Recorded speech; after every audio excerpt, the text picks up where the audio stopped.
Variety പിടിച്ചോ, നമുക്ക് മമ്മൂക്കെ convince ചെയ്യാം എന്നുള്ളൊരു സാധനം ഉണ്ടായിരുന്നു. അപ്പൊ എന്നാ പിടിക്കാം എന്നുള്ളൊരു സാധനം.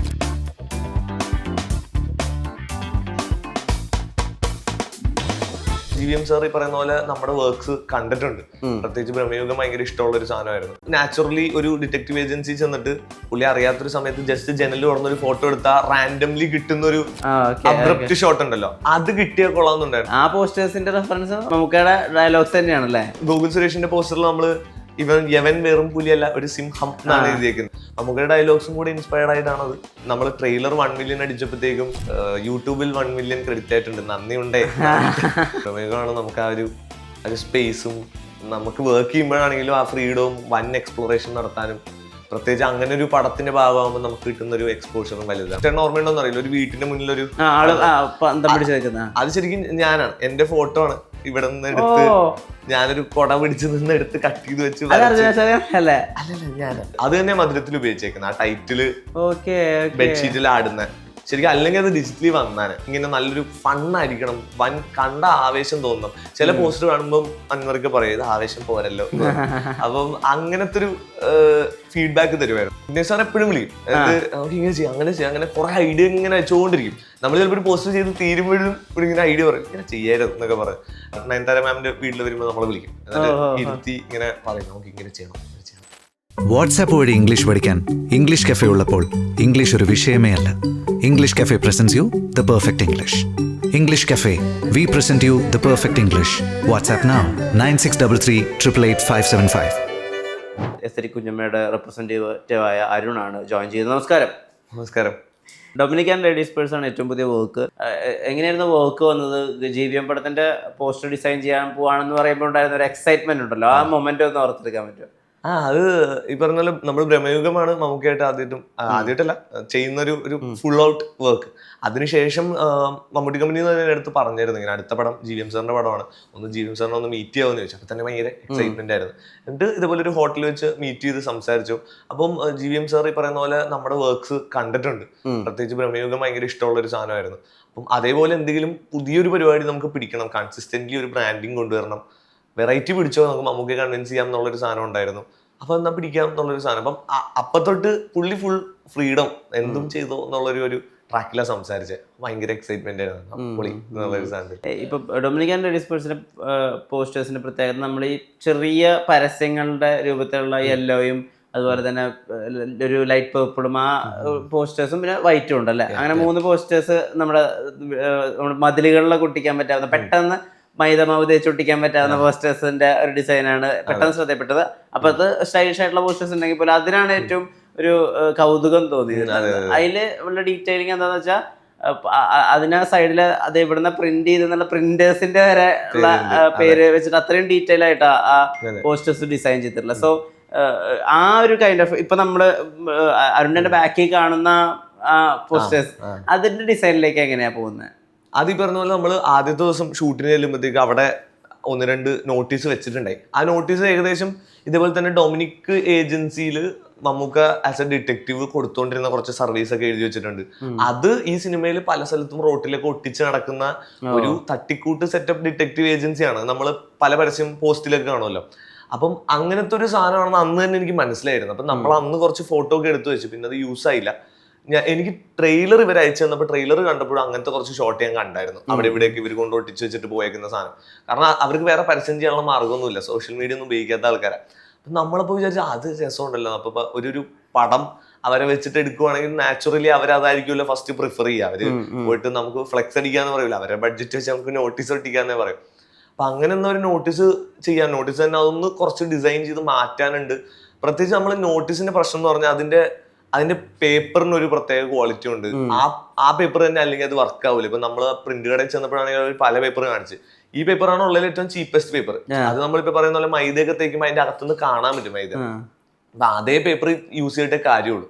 അതേ പേപ്പർ എടുത്തു, അതിൽ ഈ പറഞ്ഞ പോലെ കണ്ടന്റ് നമ്മൾ മാറ്റി, നമ്മൾ തന്നെ ഡിസ്കസ് ചെയ്ത് കണ്ടന്റ് ഇട്ടു. ഇപ്പം പ്രത്യേകിച്ച് അങ്ങനെ ഒരു ഡിറ്റക്റ്റീവ് ഏജൻസിന്റെ സിനിമ എടുക്കുമ്പോൾ അവർക്ക് ചെറിയ അഹങ്കാരമൊക്കെ ഉണ്ടാവും. അപ്പൊ നമ്മളെ വെച്ച് GVM പടം എടുക്കുവാണ് കാണടാ എന്നൊക്കെ പറഞ്ഞുള്ള ക്യാപ്ഷനും അതെടുത്ത് നമ്മൾ താഴത്തെ ഇവിടെ തന്നെ ഒരു ഷട്ടറിൽ ഒട്ടിച്ചിട്ട് കുറച്ച് വേറെയും കുറെ പോസ്റ്റിൽ നിന്നൊക്കെ ഉള്ള ന്യൂസ് ഒക്കെ കീറി ഒട്ടിച്ച് കുറച്ച് ഏജ് ചെയ്ത് കുറച്ച് കാപ്പിപ്പൊടിയൊക്കെ തേച്ച് അങ്ങനെയാണത് ഡൗൺ ചെയ്ത് കുറച്ച് സാധനമാക്കി എടുത്തത്. ഓക്കെ. അങ്ങനെയാണ് അതിലേക്കുള്ള ഐഡിയ വന്നത്. പ്രത്യേകിച്ച് അവിടെ ഞാനത് കണ്ടുകൊണ്ടും പിന്നെ ഈ ട്രെയിലറിൽ കണ്ടപ്പോഴും നമ്മൾ ടീം റെഡി ആയിരുന്നു, അത് പിടിക്കാം, അങ്ങനെ ഒരു സാധനം പിടിക്കാം, അത് ചെയ്യുമ്പോൾ ഒരു ഫണ്ണാണ്. അപ്പൊ അതുകൊണ്ടാണ് അങ്ങനെ.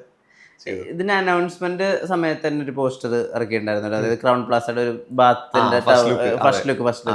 അപ്പൊ ക്രൗൺ പ്ലാസ എന്ന് എഴുതിയിട്ടുള്ള ഒരു ബാത്ത് ടവൽ അദ്ദേഹം ഇതാക്കി കെട്ടിയിട്ട് ഭയങ്കര ഷാബി ആയിട്ടുള്ള ഒരു സ്ഥലം.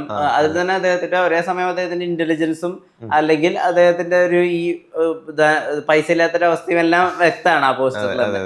ആ ഫസ്റ്റ് ലുക്കിന് എത്രമാത്രം വർക്ക് പോയിട്ടുണ്ടായിരുന്നു, അതെങ്ങനെ സംഭവിച്ചത്? അതും ഈ പറഞ്ഞ പോലെ ഫസ്റ്റ് ലുക്ക് നമുക്ക് ഒരു തോട്ട് ഉണ്ടായിരുന്നു, ഇങ്ങനെ മമ്മൂക്കയുടെ റൂമിൽ തന്നെ കാണിക്കണം ഏറ്റവും.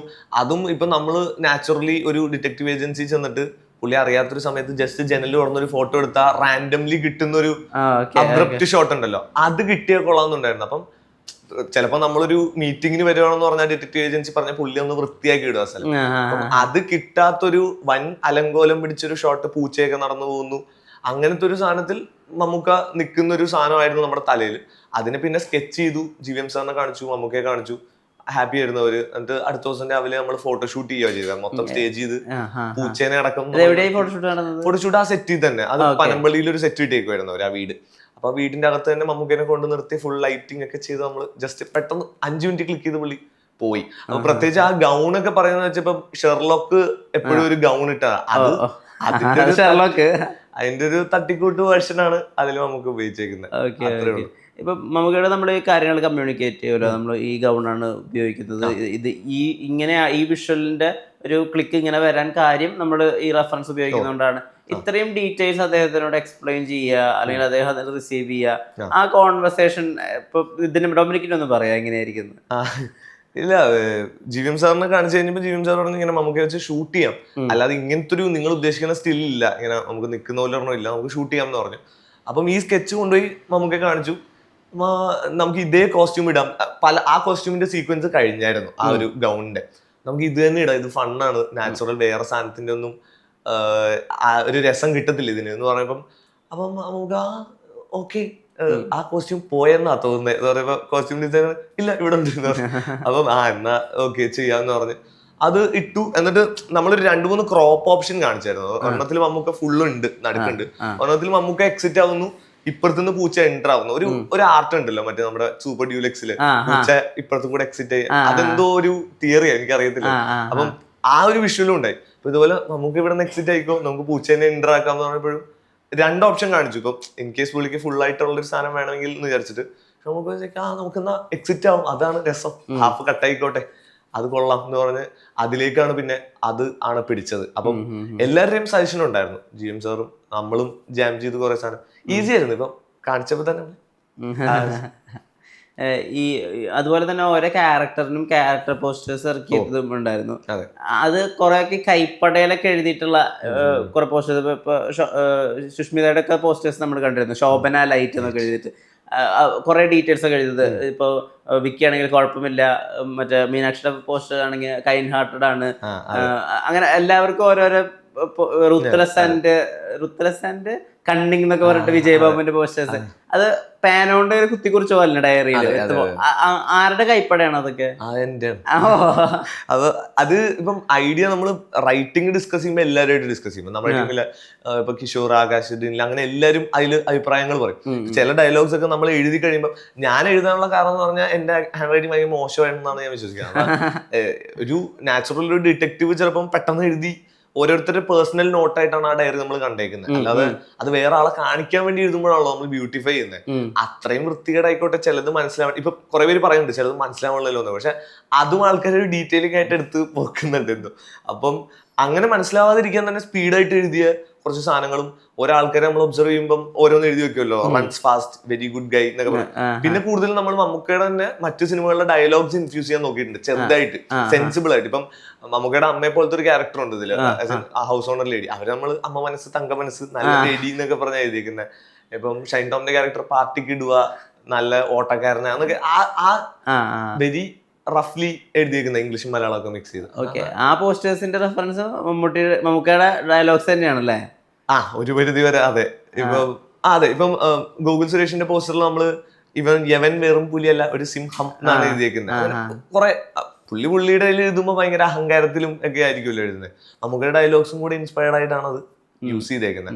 പല സാധനങ്ങളിലും നമ്മൾ റൈറ്റിംഗ്സിലേക്ക് മമ്മൂക്കയുടെ ഡയലോഗ്സ് യൂസ് ചെയ്ത്, അല്ലെങ്കിൽ ഇപ്പം മറ്റേ നമ്മൾ ട്രെയിലർ 1 million അടിച്ചപ്പോഴത്തേക്കും യൂട്യൂബിൽ 1 million ക്രെഡിറ്റ് ആയിട്ടുണ്ട്, നന്ദി ഉണ്ടേ. അപ്പം അത് കുറെ പേര് എഴുതിയിട്ടുണ്ടായി, ഓ എനിക്ക് സൗണ്ട് കേൾക്കാം അതൊക്കെ.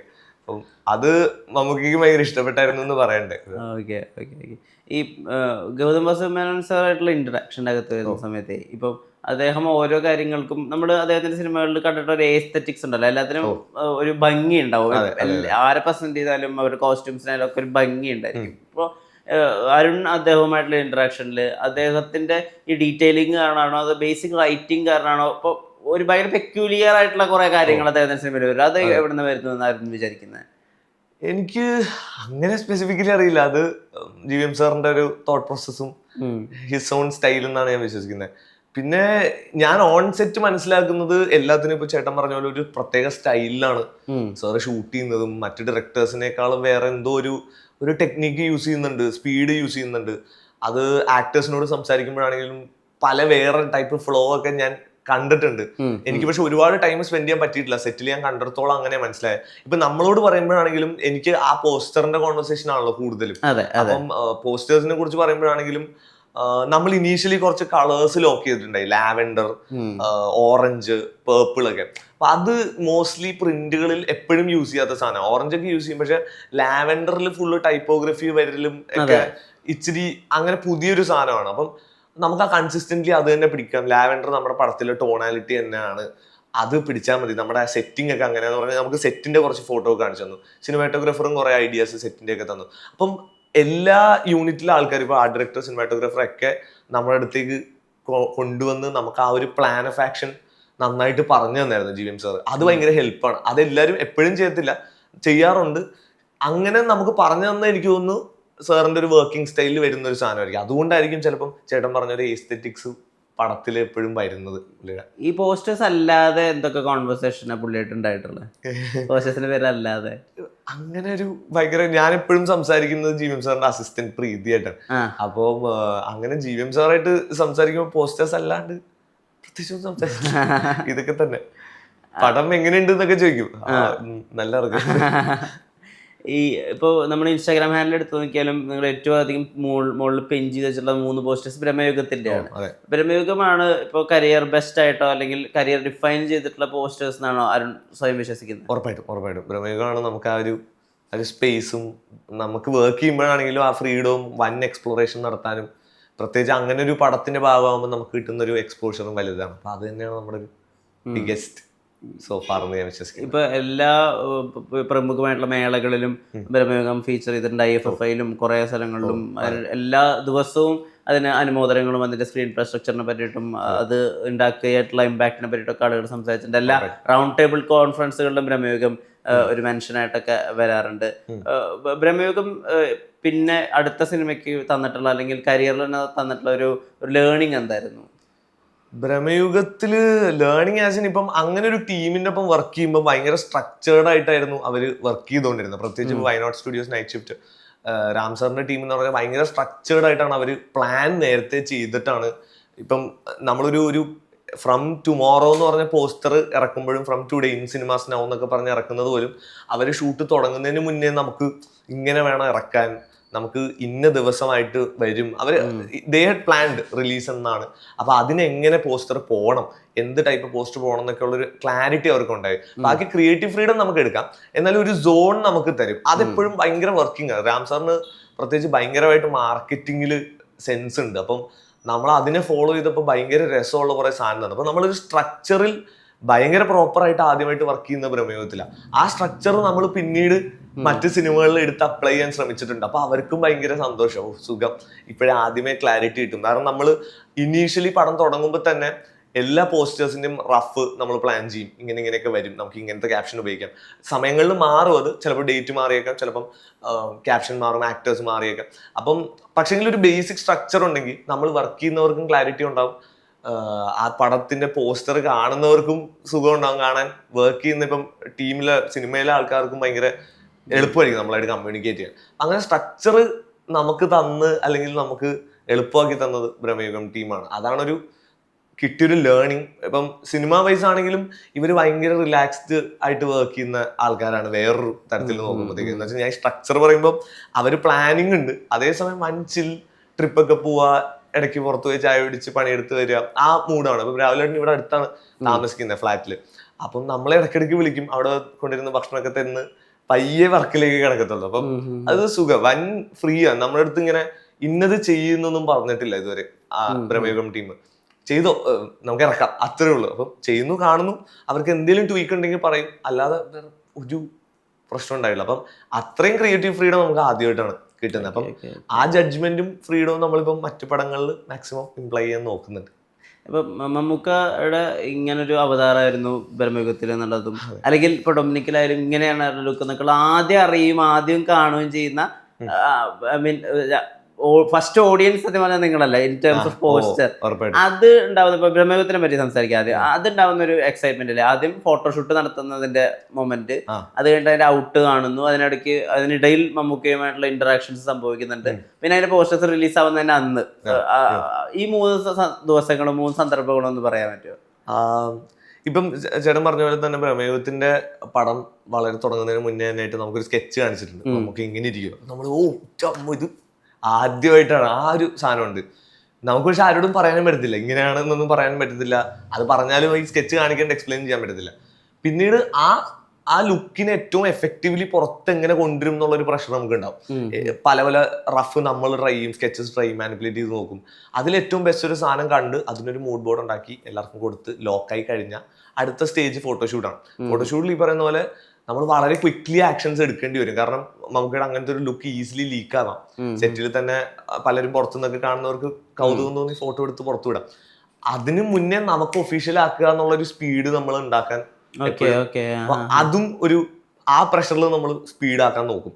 ഫോട്ടോഷൂട്ട് ചെയ്ത് നമ്മുടെ പല പല വേരിയേഷൻ എടുത്ത് കാണുമ്പോൾ നമുക്ക് വൻ സന്തോഷമാകും. നമ്മൾ വിചാരിച്ചിട്ട് മുകളിൽ കിട്ടി, നമുക്ക് കുറെ സാധനം തന്നു, അതെടുത്ത് ആ പോസ്റ്ററിനെ ഏറ്റവും നീറ്റായിട്ട് പ്രസന്റ് ചെയ്ത് അപ്പം തന്നെ കാണിച്ചിട്ടുണ്ട്. സെറ്റ് വെച്ച് തന്നെ റഫ് കാണിച്ചു, അപ്രൂവൽ എടുത്തു. പിന്നെ അതിൽ കുറച്ചൊരു 2-3 ഡേയ്സ് പണിതാണ് പിന്നീട് അത് ഔട്ട് കൊടുത്തത്. ആ ഔട്ടാണെങ്കിലും മമ്മൂക്കയുടെ ബർത്ത്ഡേക്ക് ആയത് അന്ന് ഇറങ്ങിയത്. അപ്പോൾ ഒരാഴ്ച ഗ്യാപ്പ് ഉണ്ട്. അപ്പൊ ആ ഒരാഴ്ചയിൽ ലീക്ക് ആവോ എന്ന് പറഞ്ഞ് നമ്മളൊക്കെ പേടിച്ചിരിക്കുന്നു. ലീക്ക് ആഴ്ച പുറത്തുനിന്ന് ആരെങ്കിലും ഫോട്ടോ എടുത്ത് വിടുവോ എന്നുള്ള പേടി. പക്ഷെ ഇറങ്ങിയ ദിവസം വൻ ഹൈപ്പ്, മമ്മൂക്കയുടെ ലുക്ക് പൊളി, അടിപൊളി പോസ്റ്റർ. അങ്ങനെ നമുക്ക് ഭയങ്കര. ഈ പോറ്റിയായിട്ട് ആദ്യം ഇറങ്ങി വരുന്നത് കാണുന്നത് നിങ്ങളായിരിക്കില്ലേ? നമുക്ക് പേടിയാവും മാറി. അങ്ങനെ കാരവാനിന്ന് നമുക്ക് മറ്റേ സാധനം തുണിയൊക്കെ പൊറച്ച് കൊടയൊക്കെ പിടിച്ചാ വരത്തില്ല, നമ്മളപ്പ കാണില്ല. അഭിനയിക്കുമ്പോ നമ്മളൊക്കെ ചെന്നിങ്ങനെ ഒളിഞ്ഞു നോക്കും, കുറെ സാധനമൊക്കെ ചെയ്യുന്നുണ്ടല്ലോ. അത് ഭയങ്കര പ്രൈവറ്റ് ഒരു സെറ്റ് ആയിരുന്നു. അതിന്റെ അകത്ത് പിന്നീട് ഫോട്ടോഷൂട്ട് തൊട്ടടുത്ത് തന്നെ ഒരു സെറ്റപ്പ് ചെയ്തിട്ടാ. അപ്പൊ അങ്ങോട്ട് വന്നിരിക്കും. പക്ഷെ നമുക്ക് ഫണ്ണാ, ഈ ലുക്കാണെന്നേ ഉള്ളൂ. വന്നു കഴിയുമ്പോ ഫൺ സംസാരം ഒക്കെയാണ്. ഓക്കെ. ഈ ഇപ്പോൾ നമ്മൾ ചില പോസ്റ്റേഴ്സ് ഡിസൈൻ ചെയ്യുമ്പോൾ ആ പോസ്റ്റേഴ്സിനകത്ത് പറഞ്ഞിട്ട് ചില വാചകങ്ങളോ, ഉദാഹരണത്തിന് നമ്മുടെ വിക്രം എന്നുള്ള സിനിമ എടുത്ത് നോക്കുകയാണെങ്കിൽ അതിനകത്ത് ആ പ്രസന്ന എന്നുള്ള ഒരു ഗോപി പ്രസന്ന എന്നുള്ള പോസ്റ്റർ ഡിസൈനറിന്റെ ഒരു ഐഡിയ ആയിരുന്നു once upon a time the ഇവിടെ ഗോസ്റ്റ് എന്ന് കമൽ സാറിന്റെ ബാഗിൽ ഇങ്ങനെ എഴുതി വന്നു കഴിഞ്ഞാൽ എങ്ങനെ ഉണ്ടായിരിക്കും. അത് കണ്ട് ഇൻസ്പയർഡ് ആയിട്ട് ലോകേഷ് കനകരാജ് അങ്ങനെ ഒരു സീൻ തന്നെ അതിന്റെ അകത്ത് വെച്ചിട്ടുണ്ടല്ലോ, റെഫറൻസ് ഉണ്ടല്ലോ once upon a time the. അത് ഗോപി പ്രസന്നയുടെ വരികളാണ്. അതാണ് പിന്നെ ആ സീനായിട്ട് ട്രാൻസ്ഫോം ആയത്. നിങ്ങളുടെ ഇൻവോൾവ്മെന്റോടെ അങ്ങനെ സംഭവിച്ച എന്തെങ്കിലും ഉണ്ടോ? എനിക്കങ്ങനെ തോന്നില്ല. നമ്മളിപ്പം ബ്രഹ്മയുഗത്തിന്റെ ടൈറ്റിൽ ലുക്ക് വരച്ചപ്പോഴത്തേക്കും ശരിക്കും ആ ടൈറ്റിൽ ലുക്കിൽ ചേട്ടൻ ഓർമ്മയുണ്ടോന്ന് അറിയില്ല, ഒരു വീട്ടിന്റെ മുന്നിൽ ഒരു അത് ശരിക്കും ഞാനാണ്, എന്റെ ഫോട്ടോ ആണ്. ഇവിടെ നിന്ന് എടുത്ത് ഞാനൊരു കൊട പിടിച്ച് നിന്ന് എടുത്ത് കട്ട് ചെയ്ത് വെച്ച് അല്ലല്ല ഞാനാ എന്ന് വെച്ചാൽ ക്യാരക്ടർ വൈസ് നമ്മൾ അങ്ങനെ നമുക്കപ്പം അർജുന അശോകൻ ചേട്ടന് കിട്ടാൻ പാടായിരുന്നു, പെട്ടെന്ന് വരയ്ക്കണമായിരുന്നു. ഞാൻ തന്നെ നിക്കാം, കുറച്ചൊന്ന് മസ്കുലർ ആക്കിയാൽ മതി എന്ന് പറഞ്ഞ് ഞാൻ നിന്ന് വരച്ചത് പ്ലേസ് ചെയ്ത് മൊത്തം സെറ്റപ്പ് ചെയ്ത് കഴിഞ്ഞ് നമ്മൾ പടം കണ്ടപ്പം അതിൽ മറ്റേ വരാഹിച്ചെല്ലാം കിട്ടുന്ന ആനിമേഷൻ ഒക്കെ കാണിച്ച് അത് മമ്മൂക്ക വന്ന് നിൽക്കുന്ന പോലെ ഒരു ഷോർട്ടായിട്ട് വന്ന് എൻഡ് ചെയ്തു.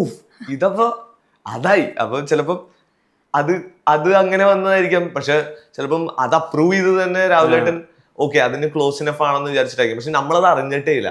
ഞാനത് അങ്ങനെയാണെന്ന് വിശ്വസിക്കുന്നില്ല. അതായത് ഇത് കണ്ടിട്ട്, കാരണം രാഹുലേട്ടൻ പ്ലാനിങ് ഉള്ള മനുഷ്യനാണ്. പക്ഷെ അങ്ങനെ ഒരു സിമിലാരിറ്റി മാത്രമേ ഞാൻ കണ്ടിട്ട് ഇതുവരെ പിടിച്ചിട്ടുള്ളൂ. ഇതാ സാധനമായിരിക്കും, സാറ്റിസ്ഫാക്ഷൻ കിട്ടിയ സാധനം.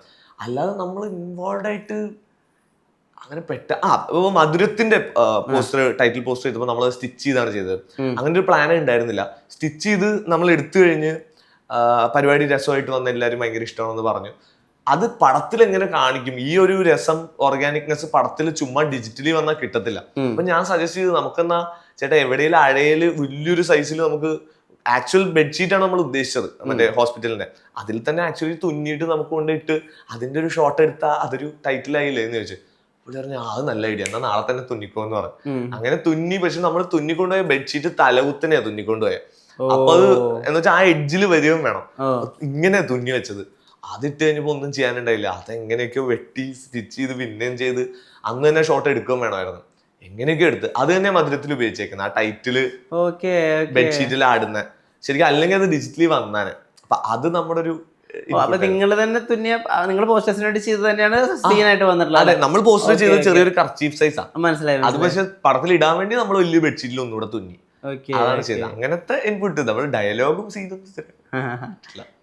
ആക്ടറായിട്ടും കൂടിയിട്ടൊരു കരിയർ ആഗ്രഹിക്കുന്നുണ്ടല്ലോ.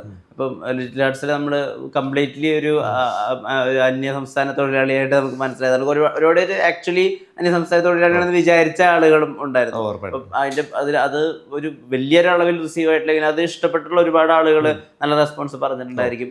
ആക്ടർ ആവണം ആ ഐഡിയ അതെങ്ങനെ എപ്പോ തുടക്കം തൊട്ടേ ഉണ്ടോ? അത് ഞാൻ ഒരു 3ാം ക്ലാസ് തൊട്ട് നാടകം പഠിക്കുന്നുണ്ട്, ലോകധർമ്മി എന്ന് പറഞ്ഞത്. നമ്മുടെ മറ്റേ ആട്ടം സിനിമയൊക്കെ ലോകധർമ്മിയിലെ ആൾക്കാരാണ് അഭിനയിച്ചത്. അതെ. അപ്പം ലോകധർമ്മിയിൽ ഞാൻ 3ാം ക്ലാസ് തൊട്ടൊരു 12ാം ക്ലാസ് വരെ പഠിച്ച് അങ്ങനെ ഞാൻ കണ്ടിന്യൂസ് പോയിട്ടുണ്ട്. പിന്നെ കോളേജിലായിരുന്നപ്പോഴും ഞാൻ അവരുടെ വർക്ക്ഷോപ്പും ക്യാമ്പൊക്കെ അറ്റൻഡ്. അപ്പം നാടകം ഞാനൊരു 10ാം ക്ലാസ് ആയിരുന്നപ്പോൾ റോഷൻ ആൻഡ്രൂ സാറിന്റെ സ്കൂൾ ബസ് എന്ന് പറഞ്ഞിട്ട് പടം അഭിനയിച്ചിട്ടുണ്ട്. അപ്പം അപ്പൊ തൊട്ട് എനിക്ക് പിന്നെ ജൂഡ് ആന്റണി ജോസഫ് ചേട്ടന്റെ ഒരു ഷോർട്ട് ഫിലിമിൽ അഭിനയിച്ചിട്ടുണ്ട്. പുള്ളി ഓം ശാന്തി ഓശാനയ്ക്ക് മുന്നേ ഒരു ഷോർട്ട് ഫിലിം ആയിട്ട്, അപ്പൊ അതിലുണ്ട്. അപ്പൊ എനിക്ക് അതില് ഞാനും എന്റെ കൂട്ടുകാരും നാടകത്തിലുള്ള കൂട്ടുകാരും അഭിനയിച്ചു. അപ്പൊ തൊട്ട് അഭിനയിക്കണം എന്നാ സിനിമ എന്നുള്ളൊരു സാധനം ഉണ്ടായിരുന്നു. സിനിമയെ പക്ഷെ കയറിപ്പറ്റാൻ ഭയങ്കര ബുദ്ധിമുട്ടാണ്. എനിക്ക് അങ്ങനെ ഫാമിലി ബാക്ക്ഗ്രൗണ്ട് അങ്ങനൊന്നും ഇല്ല. അങ്ങനെ ട്രൈ ചെയ്ത് കോളേജ് കഴിഞ്ഞ് ഞാൻ ബികോമാ പഠിച്ചത്. കോളേജ് കഴിഞ്ഞപ്പം എനിക്ക് വേറെ പ്രത്യേകിച്ച് പരിപാടി ഉണ്ടായില്ല, ലോക്ക്ഡൌൺ ആയിരുന്നു. അന്നേരം സിനിമ കാണുമായിരുന്നു, ഭയങ്കരമായിട്ടില്ലെങ്കിലും കാണുമായിരുന്നു. സിനിമ ഭയങ്കര ഇഷ്ടമായിരുന്നു. അത് വെച്ചിട്ട് എന്തെങ്കിലും ക്രിയേറ്റീവ്ലി ചെയ്യണം, വെറുതെ ബോറടിക്കുന്നു എന്നുള്ള രീതിക്കാണ് നമ്മൾ എസ്തറ്റിക് കുഞ്ഞമ്മ തുടങ്ങിയത്. അങ്ങനെ തുടങ്ങി അതിൽ നിന്ന് പോയപ്പോഴും എന്റെ തലയിൽ സൈഡില് ആക്ടിങ് തന്നെയാണ്, അതാണ് എന്റെ പ്രൈമറി ഗോളും കിടന്നുകൊണ്ടിരുന്നത്. ഇത് പക്ഷെ നന്നായിട്ട് പോകണ കാണുമ്പോൾ ഞാൻ ഇതും കൂടെ നന്നായിട്ട് മാനേജ് ചെയ്യുന്നു, പാരലലി കിട്ടുന്ന സാധനങ്ങളെല്ലാം ചെയ്യുന്നു എന്നുള്ളതാണ്. വരാനിരിക്കുന്ന അഭിനേതാവ് എന്നുള്ള രീതിയിൽ വരാനിരിക്കുന്ന പ്രോജക്ട്സ് ഞാനിപ്പോ അഭിനയിച്ചു കഴിഞ്ഞാൽ ഫ്രൈഡേ ഫിലിം ഹൗസിന്റെ പടക്കളം എന്ന് പറഞ്ഞൊരു സിനിമയാണ്. അത് എനിക്കറിയില്ല, അത് ഏപ്രിലൊക്കെ ആയിരിക്കും. അതിന്റെ പോസ്റ്റ് നടക്കുന്നു. പിന്നെ ഇപ്പം ലവ്ലി എന്ന് പറഞ്ഞൊരു സിനിമയുണ്ട്, മാത്യു, അത് ഏപ്രിൽ 4-ാം തീയതി ഉണ്ട്. അത് ഒരുപാട് പ്രത്യേകതയുള്ള ഒരു പ്രൊജക്ട് ആണല്ലോ, ഒരു ഫാന്റസി 3D പടമാണ്, ഫാന്റസി ഉണ്ട്, ഒരു ഈച്ചയാണ് അതിൽ മെയിൻ. രസമുള്ള ഒരു പരിപാടിയാണ്. ഈ ഇപ്പൊ മറ്റു ഭാഷകളിലൂടെ പ്രൊജക്ട്സിന്റെയും കൂടി പോസ്റ്റേഴ്സ് ഡിസൈൻ ചെയ്തിട്ടുണ്ടല്ലോ. ഇപ്പൊ വിഘ്നേഷിന്റെ ഏറ്റവും പുതിയ സിനിമ ലവ് ഇൻഷുറൻസ് കമ്പനി. അപ്പൊ അതിന്റെ പോസ്റ്റേഴ്സിന്റെ മൊത്തത്തിലൊരു ഫ്യൂച്ചറിസ്റ്റിക് ആയിട്ടുള്ള ഒരു വേൾഡിൽ നടക്കുന്ന പോലത്തെ പോസ്റ്റേഴ്സ്. അപ്പൊ വിഘ്നേഷനായിട്ടൊക്കെ കോൺസ്റ്റന്റ്ലി കമ്മ്യൂണിക്കേഷൻ ഉണ്ടാവും. വിഘ്നേഷ് സാർ എപ്പോഴും വിളിക്കും, നമുക്ക് ഇങ്ങനെ ചെയ്യാം, അങ്ങനെ ചെയ്യാം, അങ്ങനെ കുറെ ഐഡിയ ഇങ്ങനെ വെച്ചുകൊണ്ടിരിക്കും. നമ്മൾ ചിലപ്പോൾ ഒരു പോസ്റ്റ് ചെയ്ത് തീരുമ്പോഴും ഇവിടെ ഇങ്ങനെ ഐഡിയ പറയും, ഇങ്ങനെ ചെയ്യായിരുന്നു എന്നൊക്കെ പറയും. അപ്പൊ ഇവിടെ ഇടയ്ക്ക് ഇങ്ങനെ വരും, നയൻതാര മാമിന്റെ വീട്ടിൽ വരുമ്പോൾ നമ്മളെ വിളിക്കും, എന്നിട്ട് ഇരുത്തി ഇങ്ങനെ പറയും നമുക്ക് ഇങ്ങനെ ചെയ്യണം, അങ്ങനെ കുറെ ഐഡിയ ഉണ്ട് പുള്ളിയുടെ. ഇങ്ങനെ പറഞ്ഞുകൊണ്ടിരിക്കും, നമ്മളത് യൂസ് ചെയ്യുക എന്നുള്ളതേ ഉള്ളൂ. സ്ഥിരം ടച്ചിലുണ്ട്. ഇപ്പൊ ഡെക്കോറേറ്റ് ഒക്കെ ചെയ്യുന്ന സമയത്ത് പദ്മവിശേഷന്റെ സിനിമയല്ലേ, അപ്പൊ ആ സിനിമ ചെയ്യുന്ന സമയത്ത് അതിനകത്ത് പോസ്റ്റേഴ്സ് നമ്മൾ നോക്കുമ്പോൾ കുറച്ച് ലൊക്കേഷൻ ഫോട്ടോസ് ഒക്കെ ഉള്ള പോലെ തോന്നുന്നു. ശരിക്കും അത് ഫോട്ടോഷൂട്ടാണോ അതോ? അത് ഫോട്ടോഷൂട്ടാ. ഫോട്ടോഷൂട്ടാണല്ലേ? മൊത്തം നമ്മൾ ഹൈദരാബാദ് പോയി ഷൂട്ട് ചെയ്ത മാക്സിമം ലൊക്കേഷനിൽ ലുക്ക് ആക്കുക എന്നുള്ളതാണ്. ആ ഫോട്ടോഷൂട്ടിന്റെ ക്വാളിറ്റി നമ്മൾ പ്രിന്റിങ്ങിലൂടെ വരുമ്പോഴേ അറിയത്തുള്ളൂ, അതിന്റെ ഒരു 3Dനെസ്സും ഫീലും കളർ ആക്യുറസിയും ഒക്കെ. നമ്മളത് കാണുമ്പോൾ മാക്സിമം ലൊക്കേഷൻ ആയിട്ട് തോന്നുക എന്നുള്ളതാണ് അതിന്റെ സക്സസ്. ഈ പുറമേ ഉള്ള ലാംഗ്വേജസിലേക്ക് പോകുമ്പോൾ നിങ്ങളുടെ ഒരു റെഫറൻസ് ആയിട്ട് അല്ലെങ്കിൽ നിങ്ങൾക്കൊരു വിസിറ്റിംഗ് കാർഡായിട്ട് നോക്കാവുന്ന സിനിമകൾ ഏതൊക്കെയാ? എല്ലാരും ബ്രഹ്മയുഗം പറയുന്നുണ്ട്, ബ്രഹ്മയുഗം ഫസ്റ്റ് പറയണേ. ആവേശം പറയുന്നുണ്ട്. അവിടെ എല്ലാരും കൂടുതൽ കണ്ടേക്കുന്ന ബ്രഹ്മയുഗം ആവേശമാണ്. പിന്നെ നമ്മുടെ ഇൻസ്റ്റഗ്രാം ഫോളോ ചെയ്യുന്ന സമയത്ത് മറ്റ് നാർക്കോസ് മദ്രാസിന്റെ ഒക്കെ ഫാൻ മെയ്ഡ് പോസ്റ്ററൊക്കെ അവര് കണ്ടിട്ടുണ്ട്. സോ അതാണ് ബ്രഹ്മയുഗം ആവേശമാണ് മാക്സിമം എല്ലാവരും അറിയുന്നത്. ഇപ്പൊ കോവിഡിന്റെ സമയത്ത്, ലോക്ക്ഡൌണിന്റെ സമയത്ത് ഒരു സമയം പോകാൻ വേണ്ടി ചെയ്തിരുന്ന ക്രിയേറ്റിവിറ്റിയെ ഒന്ന് കാണിക്കാൻ വേണ്ടി ചെയ്തിരുന്ന പോസ്റ്റേഴ്സ് ഇന്നൊരു കമ്പനി ആയിട്ട് തന്നെ വർക്ക് കാണുമ്പോ എങ്ങനെയാ ഫീൽ ചെയ്യണേ? വളരെ സറിയലായിട്ട് തോന്നുന്നത്. ഞാൻ പ്രതീക്ഷിച്ചില്ല അങ്ങനെ വരുമെന്ന്. നമ്മൾ ചേട്ടൻ പറഞ്ഞ പോലെ തന്നെ ലോക്ക്ഡൗൺ ഉടനെ തീരട്ടെ, അതുവരെ എന്തെങ്കിലും ചെയ്യാന്നുള്ള അടുത്തുനിന്ന് ലോക്ക്ഡൗൺ തീർന്നിട്ടും നമുക്ക് എന്നാ ഇത് തന്നെ മതി എന്നുള്ളൊരു സ്ഥാനത്തിലേക്ക് വന്നപ്പോൾ ഭയങ്കര എക്സൈറ്റ്. ഒരുപാട് വലിയ ആർട്ടിസ്റ്റായിട്ട് വർക്ക് ചെയ്യാൻ പറ്റി, വലിയ ഫിലിം മേക്കേഴ്സ് ആയിട്ട് വർക്ക് ചെയ്യാൻ പറ്റി. അപ്പം ഭയങ്കര സാറ്റിസ്ഫാക്ഷൻ ഉണ്ട്, ഭയങ്കര സന്തോഷമുണ്ട്. ഞാൻ ആഗ്രഹിച്ചിരുന്ന ഒരു സാധനം ഇതാണ്, നമ്മുടെ ടീമിലുള്ള എല്ലാവരും ആഗ്രഹിച്ചിരുന്ന സാധനം ഇതാണ്. സോ ഭയങ്കര ഈ ആവേശത്തിലെ രംഗണ്ണനെ എങ്ങനെയാണ് കാണിക്കാൻ പോണെന്നോ, അല്ലെങ്കിൽ അദ്ദേഹത്തിന് ഇപ്പൊ ആ ബോട്ടിൽ ഇങ്ങനെ പിടിച്ചു നിൽക്കുന്ന പോസ്റ്റേഴ്സ് ഉണ്ട്, അതിന്റെ ഒക്കെ പിന്നിൽ എന്തായിരുന്നു ജിത്തു മാധവൻ തന്നിട്ടുണ്ടായിരുന്ന ബ്രീഫ്? എനിക്കൊന്ന് അത് നമ്മൾ വളരെ ലാസ്റ്റാണ് ആ പടത്തിൽ ജോയിൻ ചെയ്തത്. നമ്മള് ബ്രഹ്മയുഗമൊക്കെ കഴിഞ്ഞ് ഏറ്റവും ലാസ്റ്റാണ് അതിലേക്ക് വന്നത്. അപ്പം അന്നേരം ജിത്തു ചേട്ടനും കൂടുതലും അൻവറിക്കയാണ് അതിന്റെ ഒരു സജഷനും സാധനങ്ങളൊക്കെ പറയുന്നത്. അപ്പം ഇങ്ങനെ നല്ലൊരു ഫണ്ണായിരിക്കണം, കണ്ട ആവേശം തോന്നണം. ചില പോസ്റ്റർ കാണുമ്പോൾ അൻവറിക്ക പറയും ഇത് ആവേശം പോരല്ലോ. അപ്പം അങ്ങനത്തെ ഒരു ഫീഡ്ബാക്ക് തരുമായിരുന്നു. കണ്ട ആവേശം തോന്നണം, ഈ പടത്തിന്റെ ഒരു പടം ഭയങ്കര ഫ്രഷ് ഒരു ഫൺ പടമാണ്, അതിന്റെ ഫീല് കിട്ടണം എന്നുള്ളതായിരുന്നു. അപ്പം നമ്മൾക്ക് ഒരുപാട് ഫോട്ടോസ് വെച്ചിട്ട് ഇപ്പം നമ്മുടെ ടീമേറ്റ് ദീപക് ട്രൈ ചെയ്ത് വന്നൊരു റഫ് കോമ്പോസിഷൻ കാണിച്ചപ്പോൾ പുള്ളി പറഞ്ഞു ഇത് ആ ഫയറിന്റെ ഒക്കെ പോസ്റ്റർ നമുക്ക് വിടാം, ഇത് രസമുണ്ട്, ഇതാണ് പരിപാടി എന്ന് പറഞ്ഞു. അപ്പം അതിൽ നിന്നാണ് നമ്മൾ പിന്നെ ജിത്തു ചേട്ടൻ്റെ ഇംപ്രവൈസേഷനും ബാക്കിൽ ഇങ്ങനെ ഒരു ജൈന്റ് വീൽ വന്നാലോ അത് പടത്തിലുണ്ട്. അപ്പൊ അങ്ങനെ എലമെന്റ്സ് മനസ്സിലാക്കാൻ പടം കാണണോന്നൊക്കെ ചോദിച്ചായിരുന്നു, നമുക്ക് പറ്റിയില്ലായിരുന്നു പക്ഷെ അപ്പം അന്ന് കാണാൻ. അങ്ങനെ കുറെ എലമെന്റ്സും ഫോട്ടോ ഒക്കെ കാണിച്ചു തന്ന് ഇത് ചെയ്തോളൂ, ഇത് വർക്കാണ് എന്നൊക്കെ പറഞ്ഞ് അങ്ങനത്തെ ഇൻപുട്സ് എപ്പോഴും ഉണ്ടാവാറുണ്ട്. Okay okay. ഇപ്പൊ ഈ നിങ്ങളുടെ ഇൻസ്റ്റാഗ്രാം ബയോയിൽ തന്നെ അവന്റെ കുഞ്ഞമ്മയുടെ എസ്തെറ്റിക് എന്ന് പറഞ്ഞിട്ടൊരു സാധനം ഉണ്ടല്ലോ. ഈ അന്ന് അതായത് കോവിഡിന്റെ സമയത്ത് ഇപ്പൊ ഉപയോഗിക്കുന്ന അത്രയും എസ്തെറ്റിക് അവർ ഉപയോഗിച്ച് തുടങ്ങിയിട്ടില്ല. എസ്തെറ്റിക് ഫോട്ടോസ് ഒക്കെ അങ്ങനെ വന്ന് തുടങ്ങുന്നേ ഉള്ളൂ. കോവിഡ് കഴിഞ്ഞിട്ടാണ് പിന്നെ ഈ എസ്തെറ്റിക് ഫോട്ടോയും ഇപ്പൊ എസ്തെറ്റിക്കിനെ ട്രോളുന്ന അതൊക്കെ ഈ അടുത്തല്ലേ വന്നു തുടങ്ങി. ആ സമയത്ത് പക്ഷെ അത്രയും എസ്തെറ്റിക് എന്നുള്ള വാക്കോ അങ്ങനെ കോമൺലി ഉപയോഗിച്ചിരുന്നില്ല.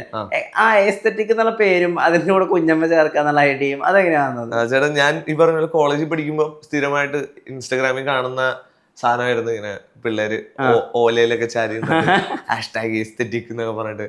അപ്പൊ ഓല അതിലൊക്കെ വാഴയുടെ അടുത്തൊക്കെ പോയിട്ട് അത് ഞാൻ അങ്ങനത്തെ ഫോട്ടോ ഒക്കെ എടുക്കുമായിരുന്നു. പക്ഷെ ഞാനിങ്ങനെ എസ്തെറ്റിക് എന്നൊക്കെ അത് ഓവർ യൂസ് ആയല്ലോ. നമ്മളൊരു സാധനം എല്ലാവരും ആക്സെപ്റ്റ് ചെയ്യുമ്പോൾ നമുക്കൊരു ഇതുണ്ടാവുമല്ലോ. അപ്പൊ അങ്ങനത്തെ ഒരു ചെറിയ അസൂയ ബേസ് വന്ന എന്തോ ഒരു സാധനമാണത്.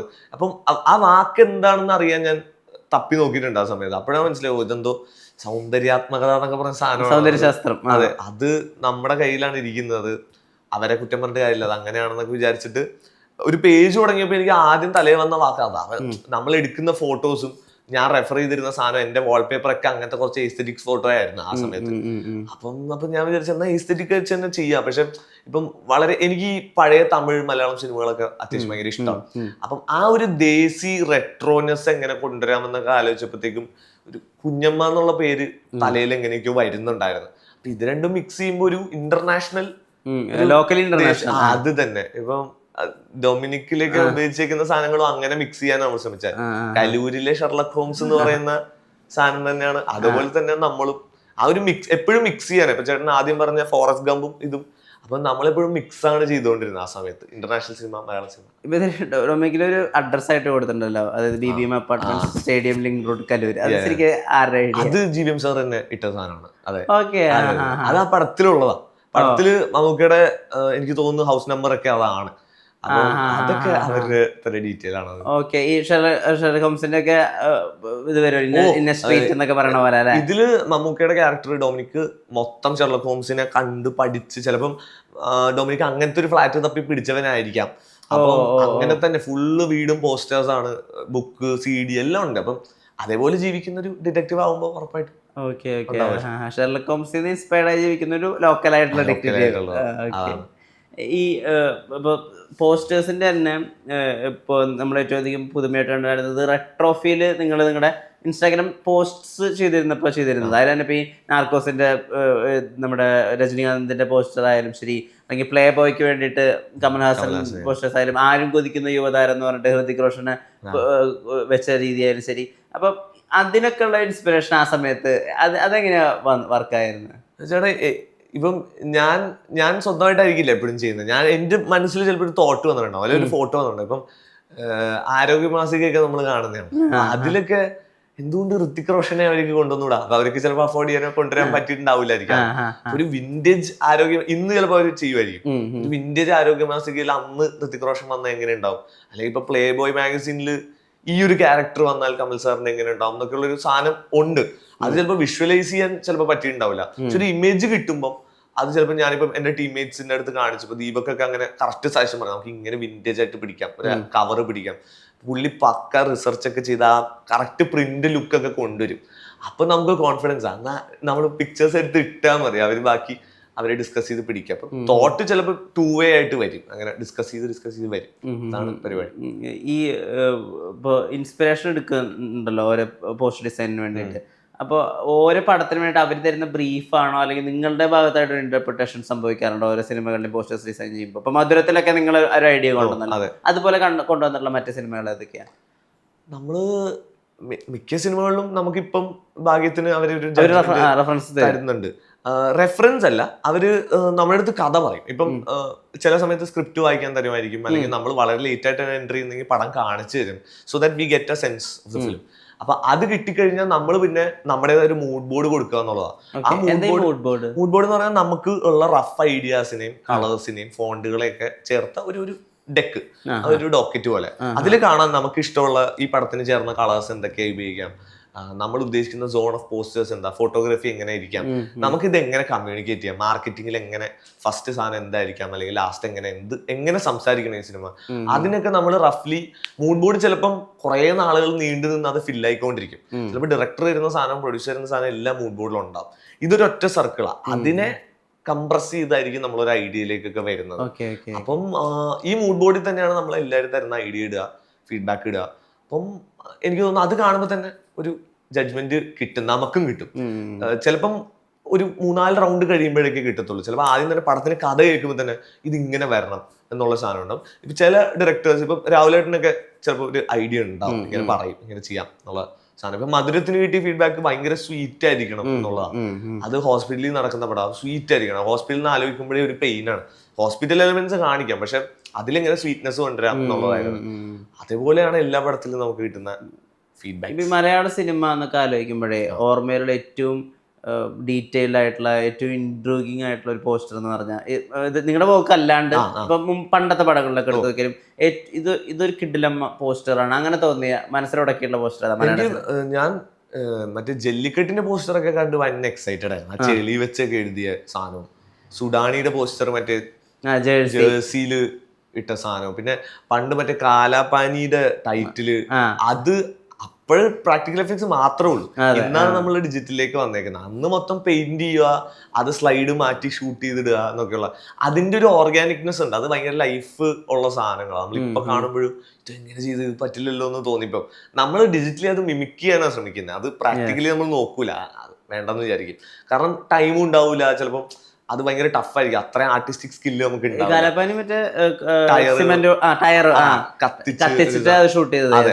അപ്പൊ അതൊക്കെ കണ്ടപ്പോഴത്തേക്ക് ഞാൻ അങ്ങനെ പോസ്റ്റർ ശ്രദ്ധിച്ചേക്കുന്ന സാധനങ്ങൾ അവിടെയൊക്കെ മലയാളത്തില്. ഈ മറ്റേ പോസ്റ്റേഴ്സിൽ തന്നെ ഇപ്പൊ നായകൻ മുഴുവനായിട്ട് നായകന്റെ ഫുൾ ഫിഗർ മാത്രം അല്ലാതെ അതിനപ്പുറത്ത് മാറിയുന്ന സമയമായിരുന്നു ഈ സോൾട്ട് ആൻഡ് പെപ്പറിന്റെ time. Salt and pepper big B ടൈമിന് വന്നൊരു റെവല്യൂഷൻ ഉണ്ട് പോസ്റ്റേഴ്സിൽ. ആ സമയത്ത് ഇപ്പൊ ഓൾഡ് മോങ്സ്, യെല്ലോ ടൂത്ത്, അവരുടെ ഏറ്റവും പ്രിയപ്പെട്ട പോസ്റ്റേഴ്സ് ഏതൊക്കെയായിരുന്നു? അതാ ഇപ്പം ഞാൻ പറഞ്ഞ ജല്ലിക്കെട്ട് എനിക്ക് ഭയങ്കര ഇഷ്ടമാണ്. മിക്ക അവര് എല്ലാ സാധനം അവര് തുറമുഖത്തിന്റെ പോസ്റ്റർ വൻ പൊളിയായിരുന്നു. അവര് കുറെ നമ്മള് എല്ലാം നമ്മള് ഫോളോ ചെയ്യാറുണ്ട്. വിലായത്ത് ബുദ്ധ മറ്റേ വുഡില് കൊത്തി, എനിക്ക് കുറച്ചുകൂടെ പ്രാക്ടിക്കൽ എഫക്ട്സിനോട് ഭയങ്കര എക്സൈറ്റ്മെന്റ് ഉണ്ട്. ഡിജിറ്റൽ സാധനം അടിപൊളിയാണ്, പക്ഷെ അതിന് വേറെ ഒരു സാധനം, എനിക്ക് അങ്ങനത്തെ കുറച്ച് സാധനങ്ങളാണ് പെട്ടെന്ന് ഓർമ്മ വരുന്നത്. ഇപ്പോൾ ഇനി വരാൻ പോകുന്ന പ്രോജക്റ്റുകൾ, ഐ മീൻ ഡിസൈനിങ്ങിലേക്ക് ഇനി വരാൻ പോകുന്ന സിനിമകൾ ഏതൊക്കെയായിരിക്കും? നമ്മളിപ്പോ ചെയ്തോണ്ടിരുന്ന മറ്റേ നാനി സാറിന്റെ ഹിറ്റില്, പിന്നെ ഇപ്പം മഹേഷ് ഏട്ടൻ, മമ്മൂക്ക, മോഹൻലാൽ പടം ചെയ്ത് അത് ഉടനെ ചെയ്യുമായിരിക്കും തോന്നുന്നു. സോ അങ്ങനത്തെ കുറച്ച് സാധനം. രാവിലേട്ടൻ്റെ അടുത്തൊരു പടം, ഈ MMN പോസ്റ്റേഴ്സ് ഒക്കെ കിട്ടുമ്പോഴേ അത് ഭയങ്കര സീക്രസി അല്ലേ അതിനകത്ത്, അത് ഒന്നും പുറത്ത് വിടാനല്ലേ. ഇത് നിങ്ങൾ റിസീവ് ചെയ്യുമ്പോഴും ഇത് ഉപയോഗിക്കുമ്പോഴൊക്കെ അതേ ഭയം ഉള്ളിലുണ്ടാവും, അത് ഒന്നും ഒരു തരിമ്പ് പോലെ പുറത്ത് വേണ്ട എല്ലാവരും പേടിച്ചായിരിക്കും അത് കഥ കേൾക്കുന്നതും ആലോചിക്കുന്നതും ഒക്കെ. നമ്മൾ റെഫറൻസ് എടുക്കുമ്പോഴൊക്കെ ആലോചിച്ച് ഭയങ്കര സീക്രട്ടീവായിട്ടാണ് എല്ലാം ചെയ്യുന്നത്. അത് അതിൻ്റെ ഒരു പേടിയുണ്ട്. നിങ്ങൾ ശ്രീ മോഹൻലാൽ, ശ്രീ മമ്മൂട്ടി ഇവരുടെ ഒരുമിച്ച് നിൽക്കുന്ന ഒരു പോസ്റ്റർ ഡിസൈൻ ചെയ്യാൻ പോവാണ്. അപ്പൊ അതിന് അതിൻ്റെതായിട്ടുള്ള ചാലഞ്ചസും ഉണ്ടല്ലോ. ഇത് അവർ രണ്ടുപേരും കാണിക്കേണ്ട വിധം, അവരെ കാണിക്കേണ്ട വലിപ്പം, പോസ്റ്റേഴ്സിൽ അവരെങ്ങനെ ഇരിക്കണം, ഇതിനെപ്പറ്റി ആലോചിക്കുമ്പോൾ ഒരു ഇതുണ്ട്, പേടിയുണ്ട്. കാരണം അവരുടെ പോസ്റ്റേഴ്സിന് എന്തെങ്കിലും രീതിയിലൊരു വലിപ്പക്കുറവ് സംഭവിച്ചാൽ 2 സ്ഥലത്തു നിന്നും ഫാൻസ് വരും ആക്രമിക്കാൻ വേണ്ടിയിട്ട്. അതിനെപ്പറ്റിയൊക്കെ ചിന്തിച്ചിട്ടുണ്ടോ? ഇല്ല, അങ്ങനെ ചിന്തിച്ചിട്ടില്ല. അത് ചെയ്യാൻ തുടങ്ങിയിട്ടില്ല ആ സാധനം. അങ്ങനെ വരുമ്പോ അപ്പൊ അറിയില്ല, ഇപ്പൊ അങ്ങനെ പ്രശ്നം ഉണ്ടാവും തോന്നുന്നില്ല. എനിക്കത് കരിയറിൽ ഇപ്പോൾ വന്നിട്ട് ഏറ്റവും വലിയ, മലയാളത്തിൽ വന്നിട്ട് ഏറ്റവും വലിയ സിനിമ MMN ആയിരിക്കും അല്ലേ? Nice nice nice. ഈ രാഹുലേട്ടൻ്റെ അടുത്ത പടത്തിന്റെ ചിന്തകൾ അല്ലെങ്കിൽ അതിനെപ്പറ്റിയുള്ള കാര്യങ്ങളൊക്കെ പറയുന്നു പ്രണവ് മോഹൻലാലൊക്കെ ആയിട്ടാണെന്ന് പറയുന്നു. അദ്ദേഹവുമായിട്ടുള്ള അടുത്ത സിനിമയുടെ പോസ്റ്റർ നിങ്ങൾ തന്നെ ആയിരിക്കും? ആന്ന് വിചാരിക്കുന്നു. നമ്മളെ മാറ്റിയില്ലെങ്കിൽ നമ്മളായിരിക്കും. എനിക്ക് കൂടുതൽ ഡീറ്റെയിൽസ് അറിയത്തില്ല. എന്തോ ഒരു എക്സൈറ്റിംഗ് സാധനമാണ്. അങ്ങനെ നമ്മുടെ അടുത്ത് ഇപ്പൊ ഒരു ഇനീഷ്യൽ സ്റ്റേജ് ആണ്. അപ്പൊ നമ്മുടെ അടുത്ത് അങ്ങനെ ഫുൾ ഔട്ട് ഒന്നും ഇപ്പൊ കറന്റ്ലി പറഞ്ഞിട്ടില്ല. സോ ഐ തിങ്ക് അവരൊരു ഒഫീഷ്യൽ അനൗൺസ്മെന്റ് ഉണ്ടാക്കുന്നവരെ നമ്മൾ വെയിറ്റ് ചെയ്യുക എന്നുള്ളതാണ്. ഈ സ്ക്രിപ്റ്റ് വായിക്കാൻ തന്നിട്ടുള്ള സിനിമകൾ ഏതൊക്കെയാ? അത് അങ്ങനെ വളരെ റെയർലി, തമിഴിലൊക്കെ 1-2 നമുക്ക് ഇംഗ്ലീഷ് സ്ക്രിപ്റ്റും അല്ലെങ്കിൽ എപ്പോഴും ഷോർട്ട് സിനോപ്സിസ് ഒക്കെ അയക്കാറുണ്ട്. ലാസ്റ്റ് അങ്ങനെ പടം കുറച്ച് ഫുട്ടേജ് ഒക്കെ കാണിച്ചു തരുമായിരുന്നു. ഞാൻ തോന്നുന്നില്ല ആവേശത്തിലും ഇപ്പം ബൊഗൻവില്ലയിലൊക്കെ കുറച്ച് ക്ലിപ്സും സാധനങ്ങളൊക്കെ നമ്മൾ കാണിച്ചു തന്നിട്ടുണ്ട് ഒരു ഐഡിയ കിട്ടാൻ. ഈ ബോഗൻവില്ലയിലെ പോസ്റ്റേഴ്സ് ഡിസൈൻ ചെയ്യുമ്പോൾ അമനീർ സാറായിട്ട് കോൺസ്റ്റന്റ്ലി ടച്ചിലുണ്ടാവോ, ഇന്ററാക്ഷൻ സംഭവിക്കും? ഞാൻ ഇടയ്ക്കിടയ്ക്ക് വീട് നോർത്തിലാണ്. അപ്പം നമ്മൾ ഓഫീസിൽ പോയി ഇരുന്ന് പുള്ളി കറക്റ്റ് എല്ലാം നേരിട്ട് പറയും, ഇങ്ങനെ വേണം, എനിക്ക് ഇതാണ് അതിന്റെ ഐഡിയ, ഇത് തന്നെ ചെയ്യണം. ക്ലാരിറ്റി ഉണ്ട്. കറക്റ്റ് അമൽ സാറിന് കറക്റ്റ് പ്ലാനും ക്ലാരിറ്റിയും ഉണ്ട്. അത് എക്സിക്യൂട്ട് ചെയ്യാന്നുള്ളതാണ് നമ്മുടെ പരിപാടി. ഓക്കെ. അപ്പൊ അദ്ദേഹം പറയുന്നത് തന്നെ ചെയ്യണം, അത് നിർബന്ധമുണ്ടോ? അതോ അങ്ങനെയില്ല. ഒരു സോൺ തരും നമുക്ക്. എനിക്ക് റെഡ് ഉപയോഗിച്ചാൽ കൊള്ളാമെന്നുണ്ട്, എന്റെ പടം റെഡ് ആണ് റിപ്രസെന്റ് ചെയ്യുന്നത്, സോ അത് വെച്ച് പിടിച്ചാലോ, ആ ഒരു സാധനം. പിന്നെ ബാക്കി നമ്മൾ കൊണ്ടുവരുന്ന പോലെ ഇഷ്ടപ്പെട്ടില്ലെങ്കിൽ ഇഷ്ടപ്പെട്ടില്ല എന്ന് പറയുമ്പോൾ തന്നെ എന്ന് പറയും. പക്ഷെ ഇഷ്ടപ്പെടുവാണെങ്കിൽ അത്രേ ഉള്ളൂ. ഭയങ്കര പൊളി ഇതൊന്നും പറയില്ല, അത്രേ ഉള്ളൂ. അപ്പൊ ഒരു സോൺ തരും നമുക്ക് എപ്പോഴും കറക്റ്റ്. അതിൽ വർക്ക് ചെയ്യാൻ 2 ഫ്ലോവാ, 2 സുഖമാണ്. അത് സോൺ തരിക അല്ലെങ്കിൽ മറ്റേ സോൺ നമ്മൾ ഫിഗർ ഔട്ട് ചെയ്ത് അവർക്ക് കൊടുക്കുക എന്നുള്ളതാണ് സേഫ്. എന്തായാലും നടനായിട്ടും ഇതുപോലെ ഒരു റെപ്യൂട്ടഡ് പോസ്റ്റർ ഡിസൈൻ കമ്പനിയുടെ റെപ്രസെൻറ്റേറ്റീവ് എന്നുള്ള രീതിയിലും ജീവിതം നല്ല രീതിയിൽ മുന്നോട്ട് പോട്ടെ. എല്ലാവിധത്തിലുള്ള ഭാഗങ്ങളും നേരുന്നു. ഡൊമിനിക്കൻ ലേഡീസ് പേഴ്സ് ആളുകൾ കാണട്ടെ. വീണ്ടും നിങ്ങൾക്ക് വർക്കുകൾ വന്ന് കുമിയട്ടെ. നമസ്കാരം. Thank you.